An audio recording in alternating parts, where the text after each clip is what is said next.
4년 전 봄이었습니다. 2022년 3월 25일 금요일. 그날 한국 코인 시장에서는 조금 이상한 일이 벌어졌는데요. 이날부터 대한민국은 전 세계에서 가장 먼저 코인을 사업자끼리 주고받을 때 보낸 사람과 받는 사람 정보를 반드시 확인해서 같이 보내도록 의무화한 나라가 됐거든요. 국제기구 권고가 나온 지 1년도 안 돼가지고 얼떨결에 세계 최초가 된 겁니다. 근데 정작 그 첫날 웃지 못할 장면이 나왔는데 거래소마다 확인 시스템이 제각각이라서 서로 연결이 안 됐었고, 그리고 그 바람에 1위 거래소랑 나머지 대형 거래소들 사이에서 코인을 보내는 것 자체가 한동안 막혀버렸습니다. 이 전 세계에서 가장 먼저 규칙을 켰는데 그 규칙 때문에 가장 먼저 송금이 멈춘 나라, 그게 4년 전의 한국이었죠. 그리고 그때 만들어진 이 규칙에는 예외가 딱 하나 있었습니다. 바로 100만 원인데요. 이 사업자 사이에 100만 원어치 이상을 옮길 때만 이 확인 절차가 적용이 됐고, 그 아래 소액은 정보 없이도 오갈 수가 있었습니다. 그래서 오늘 전해드릴 소식이 바로 이거예요. 4년 넘게 살아남았던 그 마지막 예외가 이제 지워진다라는 거고, 끝까지 들어보시면은 제가 왜 이 소식을 단순한 규제 강화 뉴스가 아니라 앞으로 이 시장에 어떤 돈이 들어올 준비가 되고 있는지를 미리 보여주는 소식으로 읽었는지 아시게 될 거예요. 먼저 오늘 나온 내용부터 정확하게 정리하고 가겠습니다. 디지털 에셋 보도에 따르면은 가상자산 트래블러의 금액 기준을 폐지하는 특정금융정보법, 줄여가지고 특금법 개정안이 다가오는 11일, 그러니까 다음 주 화요일 국무회의에 오릅니다. 이 국무회의는 대통령과 장관들이 모여가지고 정부의 최종 결정을 내리는 회의고요. 여기서 의결되면은 다가오는 20일부터 시행이 됩니다. 그리고 그 내용은 한 줄이에요. 지금까지는 거래소 같은 가상자산 사업자가 100만 원 이상 옮길 때만 관련 정보를 제공하면 됐었는데, 앞으로는 금액과 상관없이 옮길 때마다 전부 다 정보를 제공을 해야 된다는 겁니다. 조금 더 정확하게 말씀을 드리자면요. 특금법이라는 법 자체가 올해 2월달 이미 개정돼서 공포가 됐고, 이번 건은 그 법의 세부 사항을 정하는 정부 규칙, 그러니까 시행령과 감독 규정 쪽의 후속 조치입니다. 이 개정안 같은 경우는 지난달 규제개혁위원회 심사까지도 마쳐가지고 이제 정말로 마지막 절차만 남겨둔 상태였어요. 그러니까 예정대로 흘러가고 있다는 거고, 그럼 이 트래블러리 대체 뭔지부터 쉽게 풀어드려 보도록 하겠습니다. 은행에서 돈을 보내면 어떻게 될까요? 보낼 사람 이름, 받는 사람 이름, 계좌번호가 전부 다 기록에 남아 있습니다. 근데 코인은 원래 그렇지가 않아요. 지갑 주소라고 하는 긴 문자열만 있으면은 누가 누구한테 보내는지 서로 몰라도 돈이 움직였어요. 그래서 2019년 국제자금세탁방지기구 FATF라고 하는 국제기구가 각 나라에 권고를 합니다. 코인을 악용한 돈 세탁을 막기 위해서 코인이 이동할 때도 거래하는 사람의 실명 같은 정보를 함께 수집하게 하라는 거죠. 이 정보가 돈을 따라가지고 같이 이동을 한다라고 해서 이 규칙의 트래블러, 우리말로 이동 규칙이라는 이름이 붙었습니다. 대한민국은 이거를 2022년 3월 25일에 법으로 강제하기 시작을 했고요.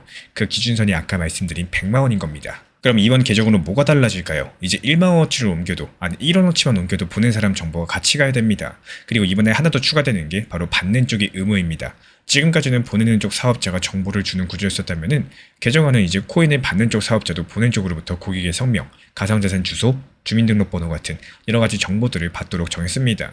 이 정보를 확보하지 못하면 그 거래 자체를 거절해야 되고요. 그래서 아주 적은 금액의 입금이라고 할지라도 확인 절차가 끝날 때까지 처리가 보류될 수 있겠습니다. 국내에서 가장 큰 거래소 같은 경우는 이 확인을 해야 되는 거래 건수가 지금의 3배 정도로 늘어날 거다, 이런 취재 결과도 나와 있죠. 그래서 여기까지만 들어보면 어떠실까요? 소액도 전부 다 확인하고 서류가 없으면 거래가 거절되고 입출금은 느려질 수 있고, 솔직한 말로 악재처럼 들리실 겁니다. 규제가 또 강력해진다, 이런 얘기니까요. 저도 처음에 이 소식을 봤을 때는 그랬습니다. 근데 자료를 계속 읽어보니까 이상한 지점이 하나씩 보이기 시작을 했는데요. 먼저 이겁니다. 다른 나라들은 어떻게 하고 있을까를 살펴보면은 국제 기준을 만드는 FATF가 권고하는 기준 금액이 있고, 미국도 일정 금액 이상에만 이 확인을 적용을 합니다. 우리 돈으로 환산하면 지금 환율이 1달러에 1,420원 안팎이니까요. 국제 권고 기준으로 봤을 때 대략 140만 원 안팎입니다. 미국 기준은 430만 원이에요. 환율에 따라 가지고 조금씩 달라지는 어림값이라는 건 감안을 해주시고, 여기서 요점은 바로 이겁니다. 국제 기준으로 봤을 때 이 정도 아래 소액은 굳이 확인하지 않아도 된다는 쪽인데, 한국은 그 기준선을 아예 지워버렸다는 거. 4년 전 같은 경우는 세계에서 가장 먼저 시행한 나라였다면은 이번에는 전 세계에서 가장 빈틈없이 적용하는 나라가 되는 거예요. 국제기구가 하라는 것보다 더 강력하게요. 대체 왜 이렇게까지 할까요? 이 질문에 대한 답이 이 개정안이 지난 몇 달 안에 들어있습니다. 그리고 이야기를 잠깐 올봄으로 돌려보겠습니다. 이 개정안이 처음에 공개됐을 때 업계가 굉장히 크게 반발했던 안이죠. 트래블러 전액 적용만 들어있던 게 아니었거든요. 원안에는 1천만 원 이상을 옮기면 일괄적으로 의심거래, 그러니까 이 거래가 수상하다라고 당국에 보고하게 하는 내용이 있었고, 위험해 보이는 거래는 자금의 출처, 거래 목적까지 확인하게 하는 강화된 고객 확인 의무도 함께 담겨 있었습니다. 이 거래소들의 공동 협의체는 이 개정안에 계속해서 반대해 왔었고, 학계에서는 모든 거래에 트래블러를 적용하는 것은 코인 거래 자체를 일단 의심스러운 눈으로 보는 접근이다, 이런 비판까지도 나왔습니다. 그리고 몇 달에 걸친 의견 수렴 끝에 나온 최종 모습이 상당히 재밌는데요. 이 강화된 고객 확인 의무는 사업자가 스스로 위험도가 높다라고 판단한 경우에만 실시하는 걸로 완화가 됐고요. 1천만 원 이상의 일괄 의심 거래 보고 방침도 최근에 사업자 자율관리 방식으로서 수정된 것으로 파악되고 있습니다.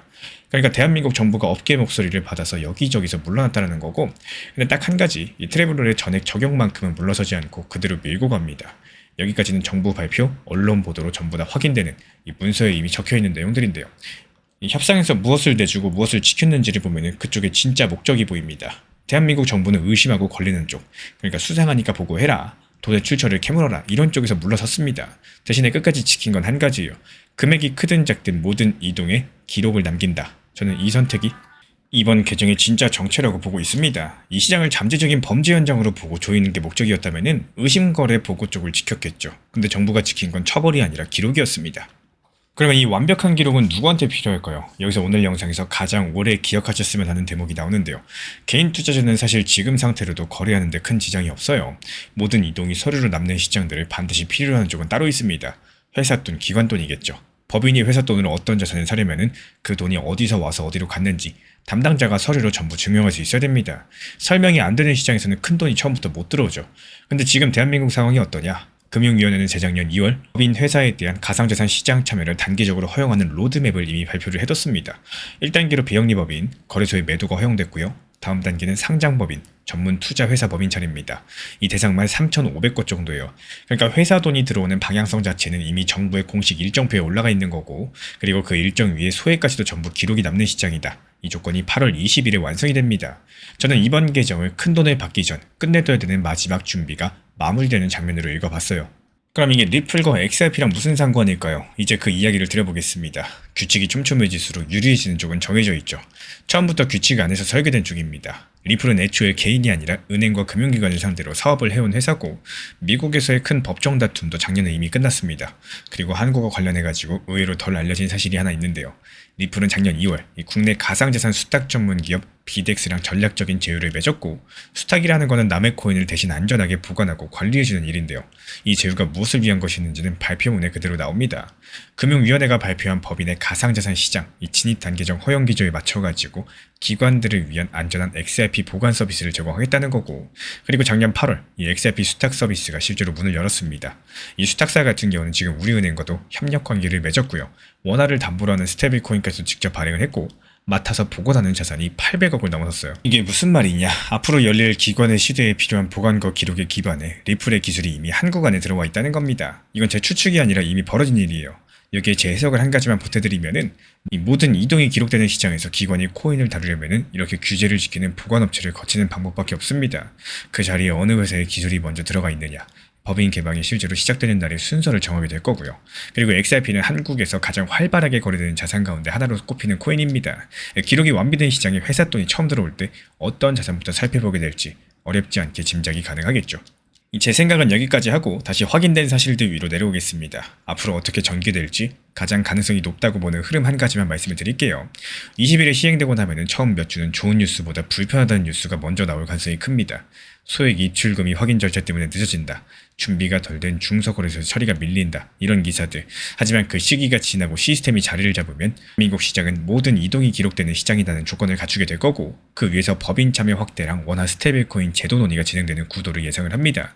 이렇게 보는 근거는 세 가지예요. 이 방금 보신 것처럼 정부가 협상 과정에서 다른 건 다 조정을 하면서 이것만큼은 지켰다는 사실 자체, 그리고 이게 다음 단계를 위한 최우선 과제였다는 뜻이라고 봅니다. 두 번째로 법인 허용 로드맵과 기관용 수탁 기반이 이미 같은 방향으로 먼저 움직이고 있어요. 세 번째로 국제 기준보다 센 수준을 갖춰놓으면은 해외 기관과 감독 당국에도 한국은 자금 흐름이 전부 다 확인되는 시장이다, 이렇게 설명할 수 있게 될 겁니다.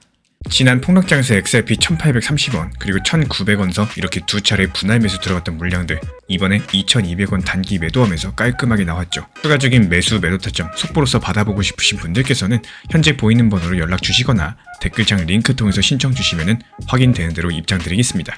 요즘에 시장 자체가 정말 안 좋고 또 답답하다 이렇게 느끼는 분들 많으실 거라고 생각을 해요. 실제로 리플이 너무 답답하다 보니까 리플 XRP가 언제 상승할지 반등 언제 줄지 또 상승 시작하면 얼마까지 상승할지 여기에 대해서 문의를 주시는 분들이 많이 늘어나셨습니다. 그래서 제가 운영하고 안내드리는 정보방에서 어떤 역할을 해드리는지 여기에 대해서 간단하게 한번 말씀드려 볼까 해요. 먼저 항상 말씀드리지만 업비트 그리고 비썸, 현물 매매만으로 안전하게 운영을 하시면서 그렇게 운영하셔도 충분히 좋은 시장입니다. 이 첫 번째로 가장 관심 있어 하실 게 바로 리플 전용방인데요. 기본적으로 리플 전용방에서는 이 리플 코인에 대한 단기 고점과 저점, 중요한 내용들, 리플에 대한 핵심 내용, 그리고 각각 상황에 맞는 대응 전략들에 대해서 안내를 도움드리고 있습니다. 예전과 다르게 요즘 시장 같은 경우는 무조건 보유만 한다? 그런다고 해서 정답이 나오는 시장이 아니죠. 말 그대로 더 상승할 것 같을 때 현실적인 대응을 만들어 나가시는 게 중요한 시장이고 적당히 팔아서 내 것으로 만들고 또 다시 하락했을 때 재매수할 수 있는 효율적인 대응을 해야 되는 시장입니다. 그리고 단기 고점에 대한 목표 타점뿐만이 아니라요. 이 시장이 안 좋다는 건 그만큼 리플의 가격도 내려왔고 또 반대로 평균 단가를 낮출 수도 혹은 단기 저점에 분할 매수도 할 수도 있는 이런 기회의 장세랑 같다는 뜻이기 때문에 리플 XRP에 대해서 핵심 단기 저점에 대한 중요 내용도 같이 안내드리고 있습니다. 그리고 두 번째로 요즘 시장의 핵심이라고 할 수 있는 단기 종합방입니다. 시장이 안 좋은 것도 맞겠지만요. 정말 신기하게도 알트코인들 움직임들 여기에 대해서는 기본적인 섹터 그리고 테마에 맞게 힘이 살아있는 이 매수세가 강력한 모습들을 많이 보여주고 있기 때문에 여기서의 핵심이라고 한다면 무리한 목표 타점을 잡는 게 아니라요. 팔고 나서 더 오르더라도 내가 처음에 계획한 목표 타점에서 이 수익 실현까지 마침표를 찍을 줄 아셔야 된다는 게 핵심입니다. 제가 안내드리는 단기 종합방에서도 매수와 동시에 목표가를 걸어놓고요. 이에 따른 몰빵이 아니라 비중 조절 매수 타점에 대해서 안내드리고 있는 이유. 이 단기 타점은 단기 타점답게 접근해야 되는데 막상 상승했을 때 어떻습니까? 이게 더 오를까봐 못 파시는 분들이 많이 있기 때문에 결국에 이렇게 수익을 보고 파셔야지 내 돈이 된다라는 거고 이렇게 수익이 나오면은 이 수익으로 어떻게 돼요? 아까 말씀드린 리플에 대한 단기 저점, 추가 매수까지도 진행할 수 있는 기본적인 자금이 회전할 수 있는 포트폴리오를 완성할 수 있게 되는 겁니다. 그리고 이어서 세 번째는 종합 브리핑방에 대해서 말씀을 드려요.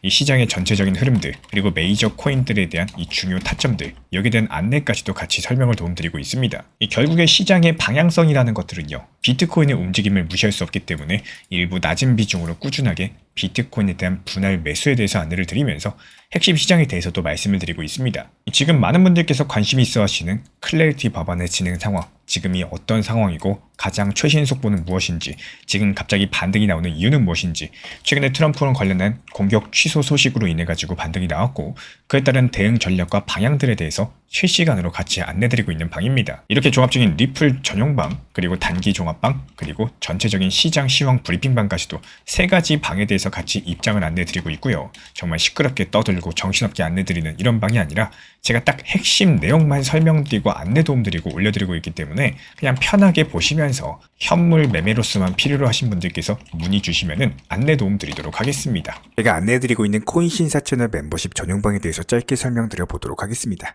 리플 암호화폐 시장에 대한 중요한 이슈, 그리고 브리핑이나 시장의 흐름에 대한 전문적인 분석 내용 설명과 함께 차트상의 기술적 분석, 온체인 지표와 투자 심리에 대한 내용들을 같이 안내 도움 드리고 있고 가장 중요한 투자 심리를 컨트롤하기 위해서 포트폴리오의 구성에 대한 노하우, 투자 심리 컨트롤에 대한 내용도 같이 안내 드리고 있습니다. 코인 신사 스터디 멤버십 가입하신 분들께서는 아래 번호 혹은 신청 링크 통해서 남겨주시면 제가 연락드리고 있고 안내 설명과 함께 신사 채널 리플 전용 멤버십 방에도 입장 안내 설명드리고 있습니다.